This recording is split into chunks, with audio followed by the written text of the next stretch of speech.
Hey everyone, Scott and Matty here. Hello, hello.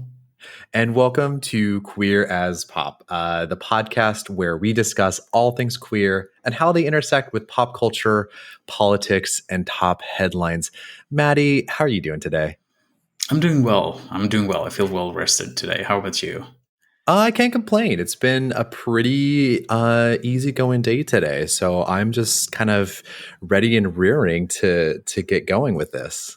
Love that. I mean, you're just starting out the day basically, and I'm about to fall asleep very soon, but it's okay. I just love having my way, and so I like to make you kowtow a little bit to my whims and needs. So it's just how I like to operate. That's fair. That's fair. Well, we're going to have a pretty exciting episode today, actually, because we're going to talk about a topic that's very close to my heart, actually. So it's going to be really interesting. Yeah, I have to say I am very excited as well. What are some of the highlights for you that you're most excited about? One of the highlights is definitely learning about what I do as an individual who does not belong to this specific community. What are the rights and wrongs that I do, and how can I be a better ally? Because we're gonna talk with someone who has a lot of experience within the trans community and trans advocacy. So it's gonna be really interesting in that part for me, just to become a better human in general. How about you? Yeah, I have to say, the conversation was incredibly informative, and it taught me a lot and it helped me be a Yeah. lot more aware of both how I operate myself and how I can be a better ally and advocate for people in the trans community. It definitely left me with a lot of things that I know I can correct within myself and my behavior that I'm looking forward to. Yeah, yeah. Well, it's basically the same for me. I feel that I have learned a lot about my own perceptions and my own faults about what it is that I do wrong as an ally as well. Like just having this opportunity, having her on this episode is, I think it's gonna be a mind blowing experience actually for a lot of people. Yeah, I think that it's so easy to take for granted a lot of the privileges that you have. And Yeah, I definitely, for me, when I was listening to her speak, I absolutely understood and saw every single moment that there was that double standard where it worked in my favor 100% of the time, and how I need to be more mindful of what it means to be that ally, not just a performative ally, but someone that is substantially doing something to help further the visibility and rights of the trans community. yeah, yeah. So, what if I could ask, what are your experiences within the trans community? Have you had any like engagement in that, or is there anything that you would like have to have been exposed to earlier on that you haven't? I have to admit that I have had very little exposure to the trans community personally. I've obviously consumed quite a bit of queer content that includes wonderful performances by trans actors, Yeah, and so like being able to see in media more visibility around trans issues and just people that are trans, that's been wonderful. But yeah, personally in my life, I haven't had too much exposure, and I think that again, speaking with this person, it's just been so highlighting to me of if I were to be a friend or a family member to someone that was trans, all of the things that maybe I had been overlooking for so long. yeah, yeah. I mean, I have a friend who has a daughter who's trans, so that's where my experience has been most prominent. But in general, when it comes to pop culture and general consumption, it's mostly American individuals who identify as trans because, like I've spoken to you about this before, we have gay rights over here in Sweden, and everything's fine and dandy. But the general exposure and discussions don't really exist in the same manner. Yeah, it is fascinating where, like here in the United States, we do have, recently put into place workplace discrimination laws that have been affirmed by the Supreme Court to ensure that someone that is transgender cannot be discriminated based upon them being a transgender person. But at the same time, though, I think the broader society is so limited in their exposure to trans individuals and understanding what the trans experience is that we still have so much work to do, I feel, in the United States, both inside the queer community and especially outside of it as well. Yeah, absolutely. I agree. So, guys, we're going to actually head into the interview right away. And please stick around because this was truly a learning experience for both me and Scott. So, hang on.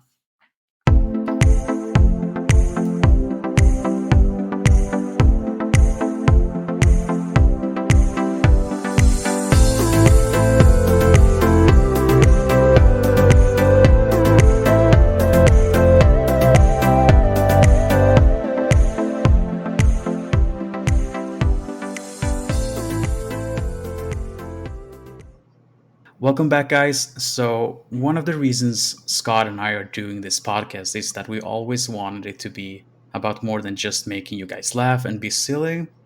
We wanted to also be an educational experience as well, which is why we asked our lovely guests to join us. Now, one thing that I've been passionate about is to encourage people to start talking about issues within the LGBTQIA plus community and the fact that we do have problems that needs to be addressed. Masculinity norms, patriarchy, and especially trans rights and the power structures that actually exist within the space of these letters that are supposed to stand for inclusivity. So today I want to welcome Mistress Fox, who is a broadcaster, trans woman, and advocate for the trans community. Thank you so much for joining us. Thank you. So how do you feel during these times with COVID and everything that's going on? How's your life going? Well, I work primarily from home, so for me, not a lot has changed personally, but it is kind of different. And I've heard a couple of people say this when you're being forced to stay home. It's mentally kind of its own cage. I also live inside the city of Los Angeles, which is extremely expensive. And while it is great to live here and experience a lot that the city has to offer, currently it's just expensive and you can't really experience anything. So it's been tough, but I'm lucky that I have Twitch and other platforms to kind of express myself and still socialize. Could you elaborate a little bit about your experiences on Twitch? Sure, absolutely, yeah. So I started on Twitch last year. I would probably say in about July, maybe a little bit earlier than that. And at first it was just kind of a hobby and it wasn't something I was super serious about. But after being on for a while, I've always been somebody who played video games from a very young age and have had a computer for most of my life. So I figured it would be a good way for me to connect to me and my community. And once I discovered that there was quite a large LGBTQIA plus community on Twitch, and I found the tags and things like that, I decided that it was something that I was really interested in and that I really kind of wanted to try to make friends and be involved. And so I quickly kind of transitioned into playing some of the games that our community are more known for, the one being Dead by Daylight. And after you kind of integrate into that community, you really start to quickly meet people and understand what is actually happening, who is friendly, who is not, that kind of thing. And then after that, I quickly ended up later last year going to TwitchCon, which was a very interesting experience. It gives you kind of a much broader understanding of what it's like being a streamer on Twitch. And it's a privilege. Not everybody gets to go to TwitchCon. A lot of streamers don't. It's a very expensive trip, and I'm lucky enough that I live in Los Angeles, so that's not even a far trip for me. But it was very enlightening. And I've been streaming a lot less since then for a number of reasons, which we may get into. But it is something where I think that every streamer, if they have the chance, should definitely go to TwitchCon if they can. But yeah, just being a Twitch streamer in general has definitely showed me a lot about my own community that I kind of already knew, but it seems to be proceeding on to spaces even online. Our community isn't even all that different online. It's very similar. That makes sense. Yeah.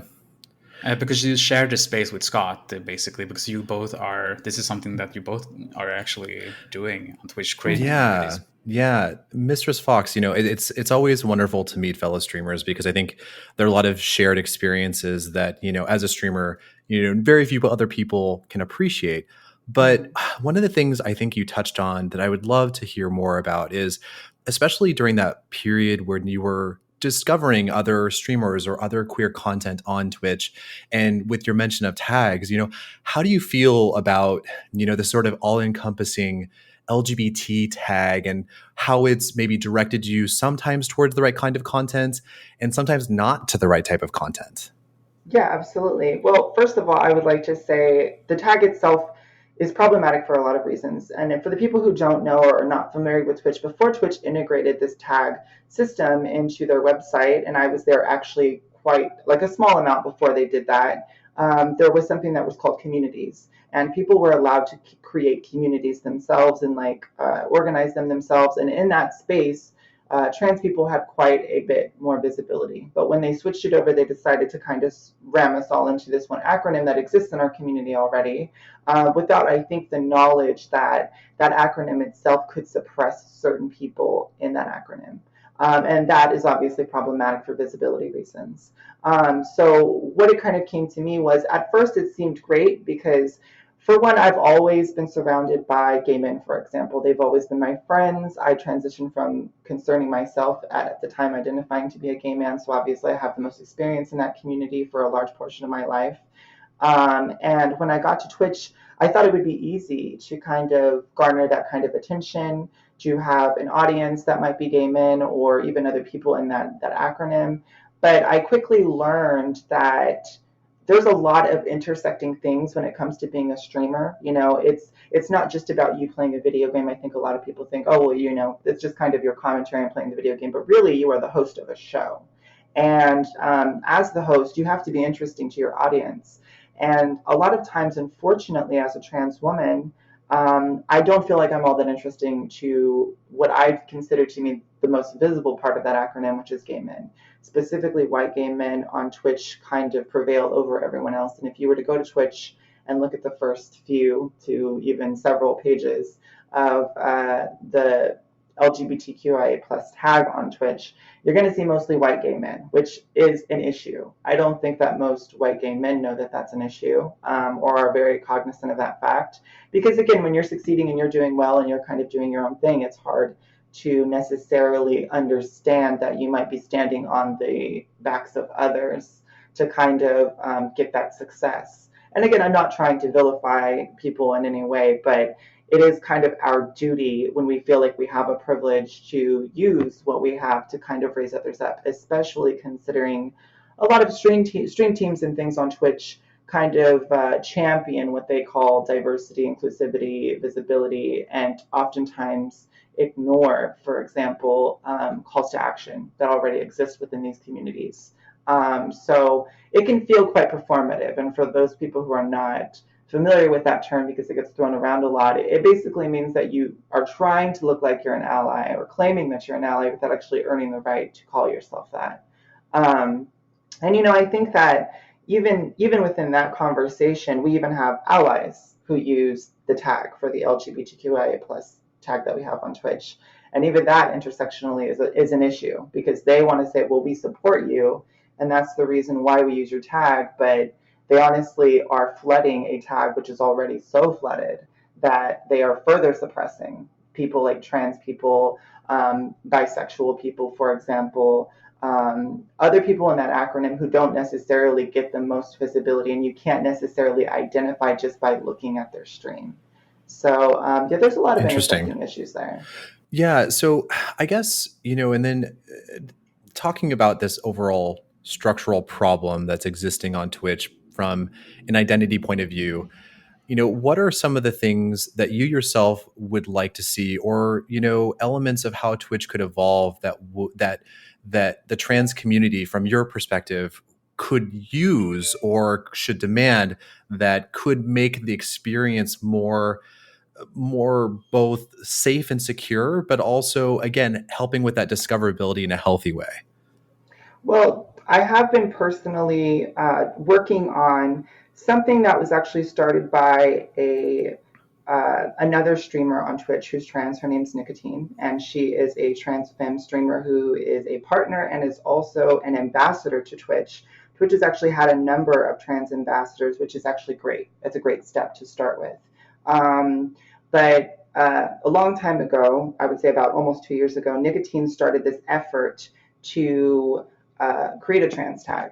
And so this was not something necessarily that people were like super aware of, like I said, to begin with. So this was an effort that Nicotine started. And then sometime after that, somebody made a suggestion on the user voice section of Twitch's website. And I kind of picked up these efforts. I'm not the person who started any of this, but lately I have been pushing very hard for this, because just that tag alone would allow us to be found not only by our community, but people who identify also as trans, and people who support us, people who don't know us and want to know more about us, people who want to be educated by our community. Because again, it's a little dangerous to kind of just stumble into streams without that kind of a tag and just assume somebody is trans. Because while some trans people are really good about putting their pronouns and things in their profile or saying that they identify as trans, not everybody does. And so you're kind of playing this guessing game where, well, I don't know if this person's trans or not. I don't know if they feel comfortable with me asking them these questions. And some trans people really do not want to talk about their experience with you. So to navigate safely, I would think that a tag would be obvious. And, you know, the tag vote has been gaining so much popularity over the time that I've been advocating for it. It's gotten to the point of having almost 3,000 or so votes. And that's a huge deal for the user voice section of that website. It's more votes than most things have gotten, definitely in the section that it's in on that website. And I think it's those tools that are so important. However, we got a response from Twitch saying that they themselves think that it's a great idea, but unfortunately they think they have a better idea, and that they're not going to give us any information on what that idea is or how long it's going to take to implement it, but that we need to wait because they think we'll be happy with it. Unfortunately, if you're a streamer on Twitch, you know that Twitch has done a lot of things that have really missed the mark. For example, recently during Latinx History Month that we're going to be celebrating, or already celebrating, they put maracas and sombreros on, I believe it was emojis or the little icon things that you use as a streamer on Twitch for yourself. And I think you could have asked just a couple of Latinx people, and they could have told you that that was probably a bad idea. But again, Twitch a lot of times thinks they know better than the communities that they are trying to include or represent. And I feel like that's highly problematic, you know, them telling us that they have a better idea. Because oftentimes they think the concern with the trans community and our visibility is that we're going to be targeted. But I mean, if you're in the LGBTQIA plus tag anyways, you know that you get trolls constantly. It doesn't matter if you're a gay man, if you're a lesbian, if you're somebody who's doing drag, for example, they're constantly targeted. And I feel like it's a little bit short-sighted to say, oh, well, this is automatically going to make you a target, because we're already a target. We live as targets every day in real life. So it gets to this point where I'm asking, are you really listening to us, or are you just telling us, again, what we should be happy with? And that's a part of my issue with, you know, the efforts to kind of help us out as a community, is I feel like a lot of people do things that they feel like help, but they aren't really helping. For example, there's a stream team called the Rainbow Arcade, who I know that you're on, by the way.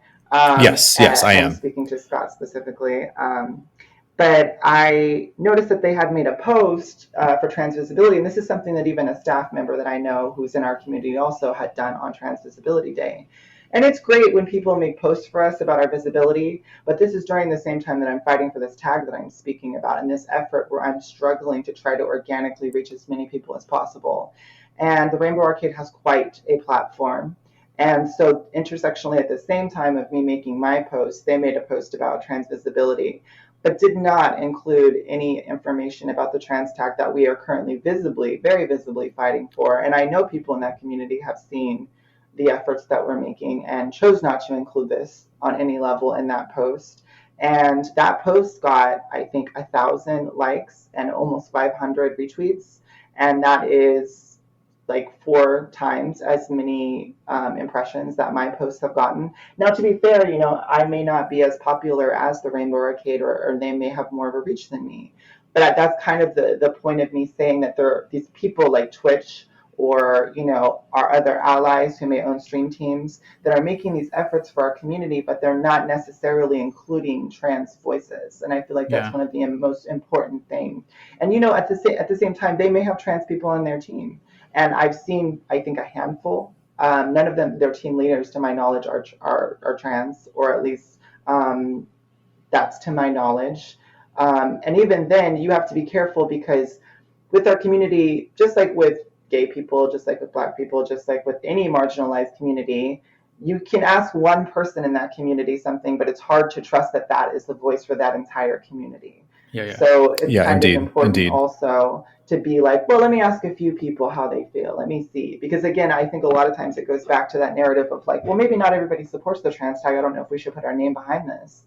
But if you were listening, if you saw 3,000 votes, I think it's pretty clear that our community is asking for something very specifically. Yeah. So I try not to vilify people in that right, but even then, I've seen people like you, Scott, who didn't even retweet it yourself. But we're not personally connected, so it's not something I'm going to point at you and say, "Well, how dare you?" Because again, I don't want this to be this thing where the gay community looks at me and says, well, she's just so loud and so aggressive, and I don't understand why she's being so combative, because we're really just trying to be heard. Yeah, I think that you bring up some very valid criticisms, and I know that you're not trying to target necessarily me or the Rainbow Arcade specifically. It's just a valid criticism of how the optics work in terms of both getting the types of visibility with the platforms that we have to the people that need to be heard. And so it's a very valid criticism, and I think that I myself am obviously far from perfect, and I'm always trying to learn, and I definitely want to use this as a moment for myself to be both more thoughtful and also, to your point, a better actual ally, not truly in just a performative sense. So yeah, absolutely. And it's hard because even in your situation, I think I end up at the point where I'm harder on people with larger platforms for obvious reasons. So, for example, the founder of the Rainbow Arcade, and I won't continue to mention names because I don't think that's super important. It's just a matter of like, when you have 40,000 followers, for example, I do look at you with a little bit more of a judgmental eye, because you will make posts about how people personally vilify you for wearing powder, for example, to, I guess, mattify your face on stream. How you feel as a white gay cis man, how that's something that's hard for you. And in that same moment, me as a trans person looking at that with a little bit of disgust, because you intersectionally don't even understand how hard it is for us. But that also has to do with, I can speak because I've been in that community, on the fact that unfortunately there's a lot of femphobia in the gay community, and that is extremely toxic and persists even till today. And I think that there's a lot of people who are outside of our community, like I would say cis straight people, who don't even understand the differences that we have or the struggles that we deal with. When I identified as a gay man before I transitioned, it was this constant question on the person I was dating at the time of like, what's up with your, at that time, boyfriend? Why do they look that way? Why do they talk this way? Why are you dating this person if you consider yourself to be gay? And I think this is always this thing of gatekeeping in our communities of like, well, why is this person like this, or why are they like that? And it really is quite a problem. Anybody who logs into Grindr knows how judgmental people can be, even just on a physical level. There are people on there, I'm not interested in Black people, I'm not interested in Asian guys. If you're feminine, don't even message me. And it's quite problematic. And even that itself is a conversation. I don't feel like that happens enough in the gay community itself. It's quite daunting for most people. And I feel like we're getting to a space where at least we're being more conversational about it, especially with social media. I feel like people feel safe enough in their own platforms to talk about it. I see plenty of gay men, for example, on Twitter now, kind of reclaiming their space and allowing themselves to be more feminine in some aspects. And that's great. I'm really happy to see that, because that femphobia also intersects with trans women. For example, when I go out in like West Hollywood or inside of Los Angeles, the first places I want to go to, because the places I've always been to, are gay clubs, because unfortunately trans people, lesbians even, and lots of other people in that acronym don't have their own clubs. Unfortunately, cis white gay men usually are the ones who own clubs, and they market events to cis white gay men. And when you go to a lot of these events, you're treated kind of like you shouldn't be there. I remember being at a bar in Los Angeles, and it's one of these places where they're, playing smutty things on video all over the bar. And, it's kind of a little bit more of a raunchier atmosphere. Not that I at all am averse to that, because that's definitely my vibe. But there was a woman walking through the crowd, and she tripped and fell. And to be honest, it was her fault. And I will 100% say that. She was drunk, and she was kind of, being belligerent, and she fell. And, she was like, well, why didn't you move out of my way? And she was talking to one of the gay men near her. And he looked at her and said, well, what are you even doing here? You don't belong here. And it's this thing of like, I get at the same time that it took gay men so long for them to get their own bars and have their own spaces, but those bars used to exist for our entire community. And it's gotten to the point where now we almost, anytime it's a femme presenting person, we feel like we don't even belong in your spaces. May that be online, may that be at bars, may that be even at gay pride. Trans people kind of have to have their own section at gay pride. It's even called gay pride. That to me is even part of an issue, because gay rights were championed, and unfortunately a lot of gay men don't even know this, by people who were not presenting as cis. So Marsha P. Johnson and Sylvia Rivera, another lesbian advocate who presented in a masked way. And the reason why they championed that movement during Stonewall was because cops used to actually stop people and check to see if they were wearing clothing that was what their basically assigned gender would be wearing. And they would arrest people who were not. So obviously targets in those situations are going to be drag queens and trans people. And so, gay men were allowed to go out at night, live their lives, be happy, and then go back to their day lives where they probably weren't discriminated to the same degree as that. And Sylvia Rivera, who is an icon in my community, went out of her way to even give a speech. And I encourage anybody to look this up on YouTube. It's black and white, but she's speaking to a crowd of gay men, and even says, where have you all been? When I've been arrested, when I've been beaten, when I've been raped, none of you are there for us, because it's easier for you. You can hide during the day. And a lot of gay men don't like hearing that, because they don't want to be equated to hiding, because it's not always an option, and sometimes it's a danger for them as well. But for us, we visibly look different on the outside. So It becomes part of that issue. That's a little bit about what I touched on initially, that we have to somehow acknowledge the fact that there are structures, even patriarchal structures within the LGBTQIA plus community. Mm-hmm. And that is absolutely something that I totally agree with you, that is not discussed properly or even touched on in some areas. But going back to bringing awareness about your own privilege, I was thinking a little bit, what is it that you as a Twitch streamer see white gay men doing that they are basically benefiting themselves off other parts of the community? Is it the hypersexualization, streaming without a shirt? What are the aspects that they utilize to grow and become popular that are perceived as degrading by you? Those are great questions. You even mentioned one that I will definitely broach on. And I will say, okay, so I'm a Chatterbait streamer as well. Haven't mentioned it yet in the broadcast. So I'm a Chatterbait streamer as well. So I work in the sex industry, and it's kind of intersectional with the fact that it is online, just like, being a Twitch streamer is.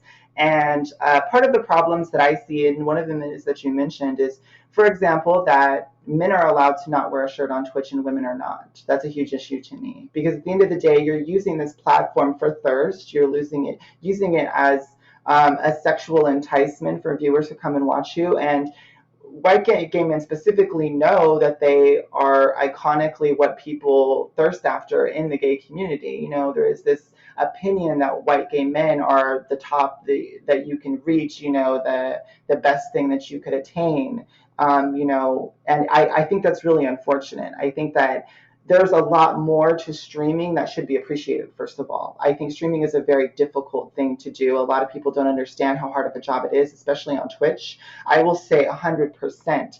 My job on Chatterbait is not as difficult as streaming on Twitch. Streaming on Twitch is the type of thing where you're logging in and you're sharing your persona, your personality, your interests, and at the same time, you're expected to be best friends with every viewer who comes in. You're supposed to expect what they want and need.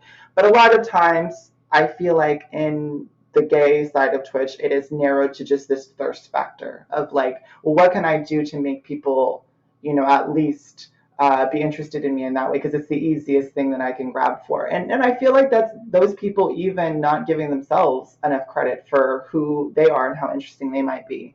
Like, I really think that at the end of the day, you could be so much more interesting than this.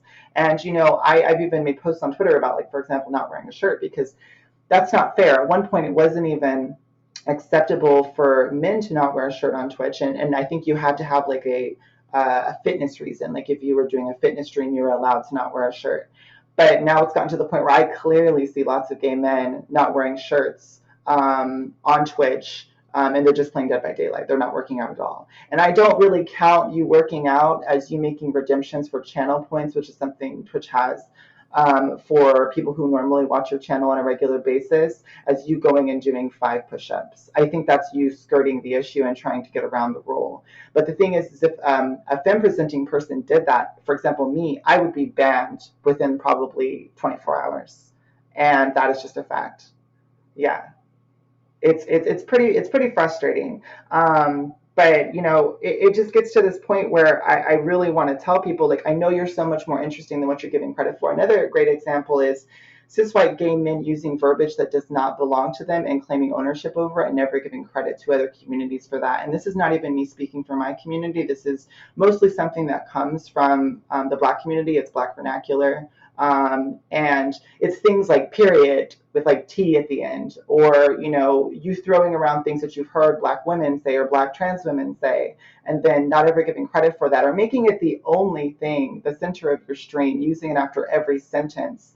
It becomes this thing of like, where are you in all of this stream that you've made? And you can run your stream however you want. It doesn't matter to me. I don't have to watch you. But it gets to this point of like, when are you going to develop your own personality? When are you going to create your own persona? And it almost feels like they don't have to, because with that privilege that you have, you can just stamp those voices back down, and it's what's the tea, snatch those weaves. And at the same time, I don't even know gay men who even know what a weave really is. They don't know. They've never worn a wig a lot of times. It's different if you're a drag queen, but even then, I find drag, and I have a lot of support from the drag community on Twitch, so I want to say that ahead of time. But even in that space, I see a lot of cis white gay men kind of adopting drag because they know it's another way for them to get attention. People who've never performed, they've never gone to bars, they've never actually worked that beat, but they're dressing up to get on Twitch because they see, well, maybe if I'm not the most muscular man, maybe if I'm not the most attractive man, I can at least be a drag queen. And I won't take that away from anybody. If you want that to be your art, that's your business. But again, using things that have existed forever, and even drag itself is something that was partially, kind of created by trans women, or at least used by trans women early on, because we couldn't work in daily jobs like in an office, because people would constantly discriminate against us, or we would get fired. So we used drag as a way for us to kind of work and make money and experience ourselves in the way that we wanted to be. And even now till this day, there's still issues with that. For example, RuPaul's Drag Race does not allow trans women. And I find that very funny. Like, you can have so many other people on there, but still no trans women. Not even, trans men really exist on that in that same space. So in our community, we just have so many issues that really need to be tackled, and it's hard being the voice all the time for those issues. Yeah, I can totally understand that. Speaking a little bit about yourself and your how you are perceived as a trans woman, you mentioned Chaturbate, and I know this is a controversial topic to speak about, but do you feel that you as a trans woman and doing sex work, that you're creating a stereotype? Do you think that people perceive you that way? I think this is a very fair question. I mean, maybe not fair necessarily in the sense that people stereotype trans people as sex workers, but at the end of the day, you have to do the mental math. And I ask everybody to do this because it's important. If you're an adult and you're somebody who is educated, even if you're not, I think you can do the mental math and ask yourself, well, is it easy for a trans person to work at Target or at Home Depot or in an office or on the bus without being discriminated against? And, even I have a certain amount of privilege, I'll say, because, for example, I am white presenting. I am Latin to some degree, but I am white presenting, and I have some passing privilege. So in the daily world, I'm not necessarily stopped on the street and told, oh, well, you're disgusting, you're an abomination, get out of here, go away, But a lot of trans women do not have that privilege and will have to go to their work regardless because we have to make money, we have bills to pay also. So it comes to this point of like, well, how are we going to do that work to make as much money as everybody to succeed when we're being pushed so far to the bottom and not given any opportunity to succeed? Because a lot of people don't even know how to deal with this. One time I had a boss come up to me when I was working at Best Buy when I still worked in retail. And he was like, I just don't know how to deal with you. I know how to treat the females. I know how to treat the men in the store, but I don't know how to deal with you personally. Yeah. And that's not a fair question to ask. Even at that time, I was too young to really understand how awful of a question that was. But he was really telling me not only did he not know how to deal with trans people, but that he was also quite misogynistic himself because he had separated women to a certain part of the store. They only worked in the front lanes. They weren't allowed to be salespeople. So it's one of those things where coming to sex work, we're allowed to own our own bodies, our own identities, and we're allowed to make money off of that. Now, some people may see that as degrading, but it's no less degrading than being in a store. For example, again, when I worked at Best Buy and had a man who came in on a regular basis to computers where I worked at the time, and he left a comment, and these comments were read at the beginning of the day in our morning meetings before the store would open. And the comment said, "This person who works in this section is probably one of the most knowledgeable people in that department, but I won't bring my kids in when I'm dealing with them because I don't want my kids to ask about them, and I don't want to have to explain anything about this person. I don't even want them to see this person." So it just gets to a point where you have to ask yourself, how degrading is that in comparison to me doing sex work? And at the same time, I champion body positivity. I don't want to mention gay men taking their shirts off because a lot of times what that is kind of opted as is, oh, well, this is a body positivity thing. And I'm like, is it really body positivity though if you're a built gay man who obviously goes to the gym every week and looks a certain way that's already very much thirsted for by the community? I don't think that's body positivity. I think that you're taking advantage of the fact that you are attractive and people are going to be interested in your stream.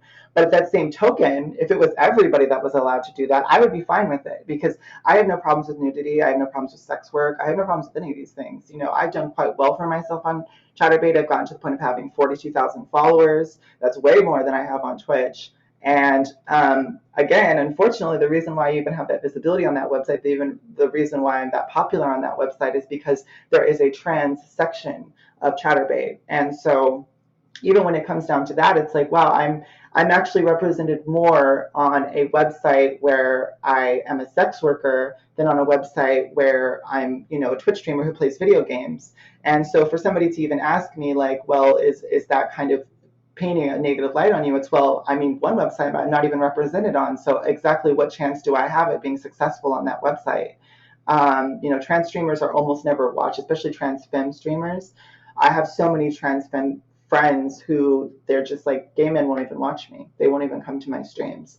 And it's gotten to a point now where I'm just almost like, I might as well just go back to doing drag because I intersectionally did drag at the very beginning of my transition. I did pageants and things, and a lot of trans women are involved in pageants. But sometimes I do feel like I have to just do drag just to get that attention because you're never going to be sexually attracted to me. And even other people outside of our community don't understand trans women don't date gay men don't date trans women. We aren't sexually interested in each other in most situations. So at that point, it's like, what am I supposed to do to get your attention? I almost have to turn myself into a stereotype for people to love me. I have to be extra bitchy. I have to be extra funny. I have to be like this character that you have to be this kind of in media. Yeah, it seems like you have to be sort of like not yourself, but a hyper elevated version of elements of yourself just to garner the attention that you would hope to have had regardless, and just being yourself. Exactly. You almost have to turn yourself into the stereotype. So it's just funny to talk about stereotypes because it's almost like you have to be that to really get the love and attention that you want. Even being at TwitchCon, again, it was pretty much the same thing. It's kind of a depressing experience because at TwitchCon, at least this last TwitchCon that they had in 2019, there wasn't a space for queer people at TwitchCon, the LGBTQIA plus community. I had heard in years past they'd had a diversity lounge, and I think they had one at this one as well, but it was hard to find. Meanwhile, they had this huge floor that existed at TwitchCon, for everybody to go onto, and they could have easily put a couch and a couple of curtains up or something, and we could have found each other. But even in that space, we kind of had to rely on going to house parties, and that becomes a social game of like, okay, am I invited to some of these because I know a member of a stream team, for example, a founder of a stream team who told people that only certain people were allowed to come to his party. And I can guarantee you it wasn't a lot of trans women that were on that list. So I had to rely on people that reached out to me, that gave me a safe space that I could go to. And then I was still pretty much surrounded by white gay men. And in that space, it's me having to kind of sell myself as a trans woman. And it's very difficult to do that because a lot of people just aren't interested. So it's hard, but it's a path that I'm constantly on, and definitely constantly pursuing, because I feel like if I don't do it, who is going to do it? Yeah, absolutely. And I totally recognize your voice, and I understand that you have to be loud to make a change, and that is something that I Mm-hmm. appreciate. You will also become a target, most likely, just because of that, and people might actually be a bit offended and not being able to really truly be self-critical and have Mm-hmm. some awareness about it. But I truly appreciate that you do that. I was thinking just to ask you as well, like, what are your first and foremost, what are your personal experiences as a trans woman uh, today, and what is it that you would like to see both as an individual within the LGBTQIA plus community and as a streamer or broadcaster on the internet? What are the changes that you would like to see happen? Well, as a trans woman, just in everyday life, I would like for people in general to be more cognizant of what's happening to us. So, for example, a lot of people don't know that the Trump administration has targeted us specifically during their administration. And I know that when it was a fight for gay rights, when it was a fight for gay marriage, that trans women stood up and stood out for that community. We were there for them and we fought for them. And then once that was accomplished, I feel like all of the attention towards our rights, or rights as our community in general, has kind of been lackluster. There hasn't been this focus that I'm looking for. Unless gay men feel directly attacked, they're not usually involved in a lot of activism, especially for the trans community. And some of the things that Trump did, for example, was he sent out a memo to most homeless shelters that said that if you could identify a trans woman, that you could deny her access to that shelter, even though she's homeless, even though she doesn't have that opportunity. And this was mostly for trans women, and sent specific details on how you can identify trans women. Oh, well, if they have wider shoulders, if they have an Adam's apple, if they're too tall. Now, that could even end up targeting cis women, but in that space, it is specifically a weapon against us. Also, he had passed legislation to make it so that doctors can deny us the right to be treated by that doctor. If it's even a regular doctor, if they have a moral issue with us and the way we identify, then they're allowed to tell us that they don't want to see us anymore. And I can't tell you how concerning it is to have serious health issues and to go into a hospital and feel like any one of those people could probably let you die on a table if they just disagree with the way that you identify. And, as a gay man, you're going to lay on that table in the operating room and they're probably not going to know that you're gay. But as a trans woman, there's no way that they're not going to know that I'm trans. They're doctors. They're absolutely going to know. So somebody could let me die just because of something that Trump passed in that situation. And that's extremely scary to me and to a lot of trans people. And that's something that we feel like we have to constantly hide, but we can't, to medical personnel. But, on Twitch, it's this thing of, I would just like to see our community stand up for each other. I would like for people to stop talking about visibility and to start showing me how they can actually support communities instead of just being a performative piece of, oh, well, I hope that things get better for you, or let's pay attention to them. Like, why don't you actually come to my streams? Why don't you actually come to our streams? Why don't you actually engage with us? Why don't you actually rate us? Why don't you actually share us with other people? Because a lot of the times it's just you rating other people in your direct circle. It's never you sharing Yep. that love or giving us any attention in general. So that's That's kind an of incredibly what I valid feel. criticism. Yeah, that's a great criticism, and I think you're absolutely right in terms of a lot of the conduct that you could find specifically on Twitch that could be remedied in terms of how people conduct themselves and the awareness they have of themselves, and also how they could, to your point, help the people in their community be more thoughtful, supportive, and mindful of the trans community. That's a really good point. Yeah, and the last point I kind of want to bring up in that sense is, unfortunately, though, this is the way it works with people and caring about others, and this is sad, but it's a human truth, is you will always care more about somebody or a group of people when you have one of those people in your life. So I want you to look at yourself and ask yourself, how many trans people do you personally know? How many friends do you have that are trans? Why don't you have any yet? Why haven't you reached out? Why haven't you made the effort? Not that you should target trans people to be your friends because they're trans, but like, why haven't you watched enough trans streamers, for example, to even establish a friendship with a trans person? Because once you know a trans person or a marginalized person in general, you're going to care more about their rights. You're going to care more about what's happening to them. But if you don't know a trans person, then it's going to be easy to make the excuse that you didn't know what was happening, that you didn't know that they were being mistreated, that you didn't know that they were being neglected. But that is your responsibility, to be a human and to be open and to be there for the people in your community. Because again, when you needed us, we were there for you. So it's important for you to return that favor now.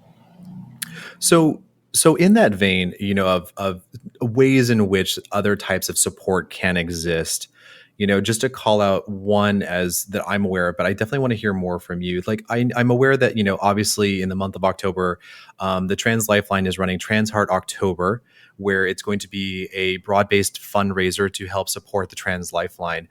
Are there organizations like the Trans Lifeline that you are wanting people to be more thoughtful of and supportive of, so that, we create more awareness, generate more resources for the type of support that you'd like to see?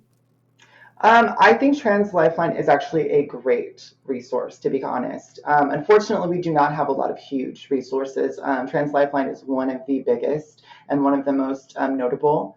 But what I would challenge individuals to do is, if you, for example, because we're in COVID, you can't go out and just meet trans people. Maybe you can find them on Twitch, but even then, maybe you're not a Twitch streamer, right?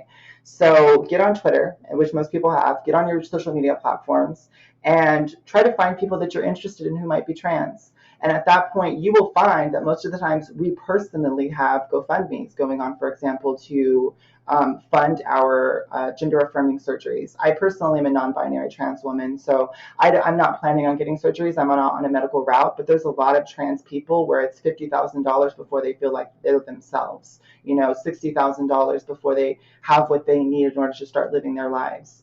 And if you want to give directly to a trans person, find somebody who you feel like is somebody that you vibe with, somebody that could be in your tribe, and give to them directly. Because the Trans Lifeline is great, but at the same time, giving to a trans person is even better. Specifically, Black trans women who suffer at a greater rate than anybody else in the world because they are intersectionally trans, usually women, and then also Black. So those people specifically need the most support. And I would challenge people to give, to funds where they give them shelter, to where they give them food, to where they help them. And just trans people in general, just try your best to personally find someone that you can sponsor in a way, because that means the most to us. Yeah, these are very great points, and I cannot thank you enough for actually coming on to this podcast. And I feel that both me and Scott are gonna go away with a lot of things that we're gonna have to think for ourselves, but also have become way more educated in these topics. And I thank you so much for taking your time to do this with us. Absolutely. Thank you for having me. Mistress Fox, could you please tell us where our listeners can find more information about you as well? Sure. You can find me at Mistress Fox on most platforms. It is spelled in a certain way, but I'm sure it'll be plugged in the post that this is attached to. And I do encourage you also to check out my show that I will be launching soon on Twitch called Transpective, which will have more views of trans people in the near future.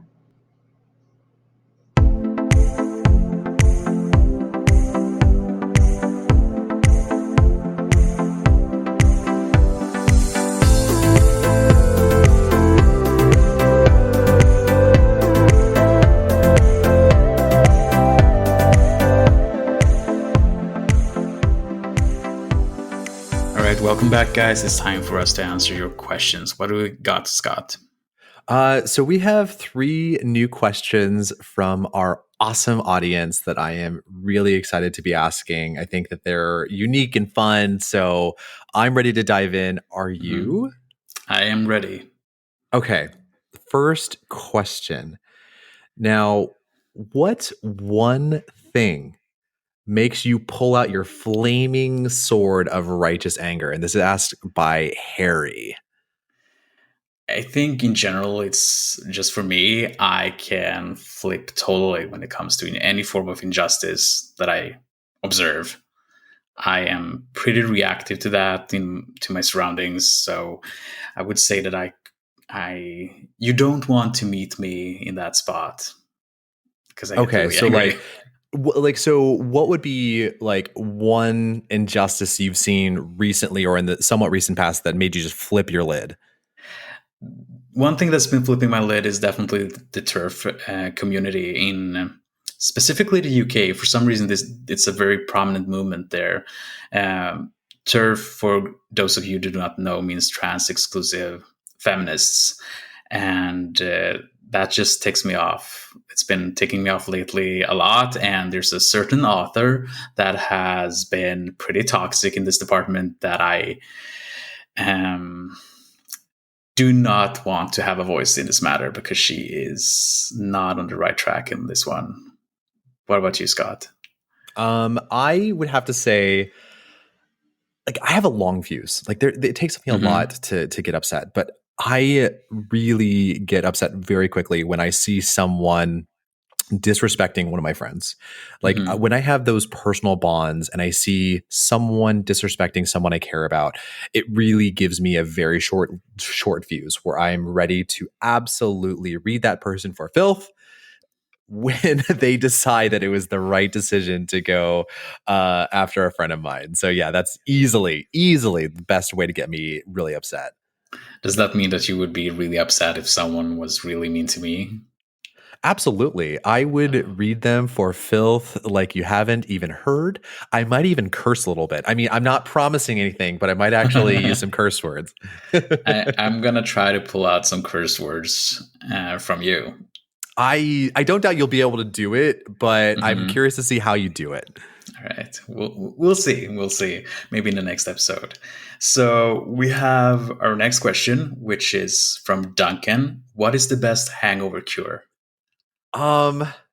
Okay, so I know that everyone probably has their own special ritual, but if I've had a late night of heavy drinking, I here's what I do.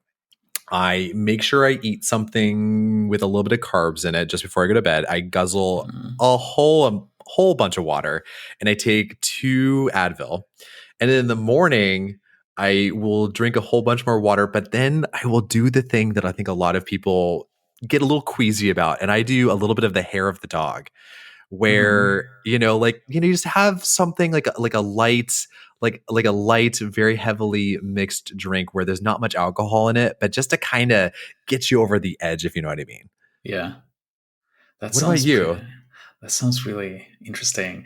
I'm a very simple guy in this department. I drink a lot of water when I get home. Alcohol can really make it hard for me to sleep, so I need to I usually rest and watch a show or something before I go to bed and drink a lot of water.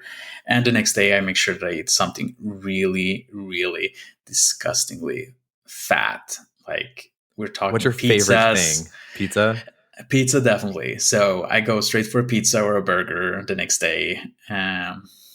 So I'm compensating for all of these, like the metabolic breakdown in my body, by just digesting tons of fat. And it's perfect when you spend so much time working out like I do, just destroying your body. So I love it. I love it. I love it. Yeah. Okay, so then our last question from our viewers. Who is your favorite queer icon in the media today? I have to say, in relation to what we've been discussing in today's episode, it has to be Laverne Cox, because to me, she changed the whole playing field for trans people in pop culture and media. And I am obsessed with listening to her because she has a great mind and has a lot of perspectives that I admire. So she's definitely someone that I look up to and was really inspired by after watching Orange is the New Black like 100 years ago. Great show. Great show. Yeah, I absolutely love it. Yeah. So what about you, Scott? Yeah, I would have to say mine right now.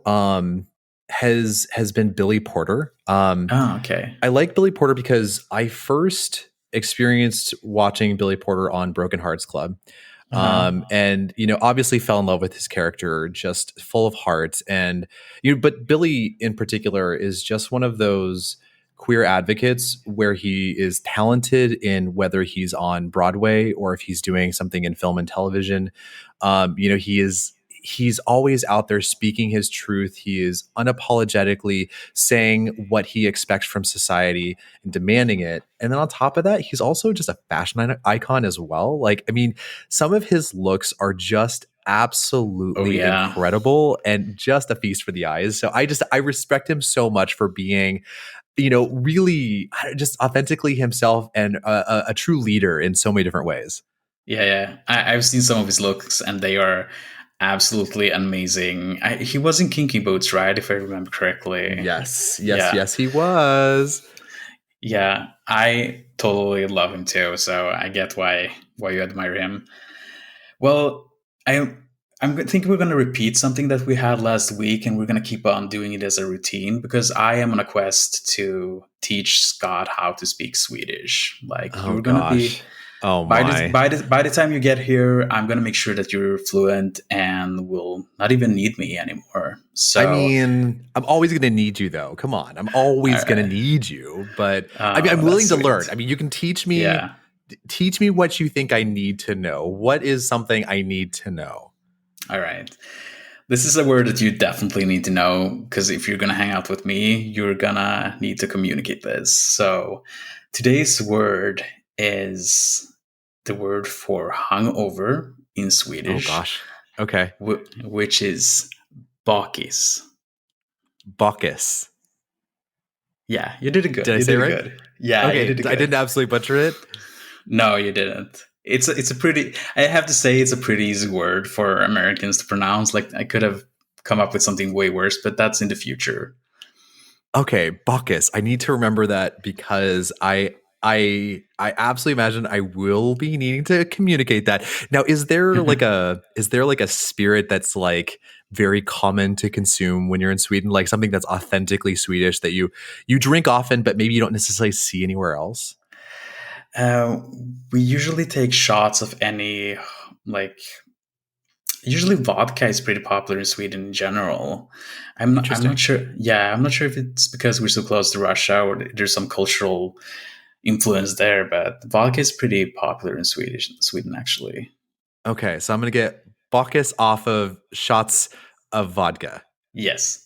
And okay, that's definitely in your future, so be prepared. I can't wait.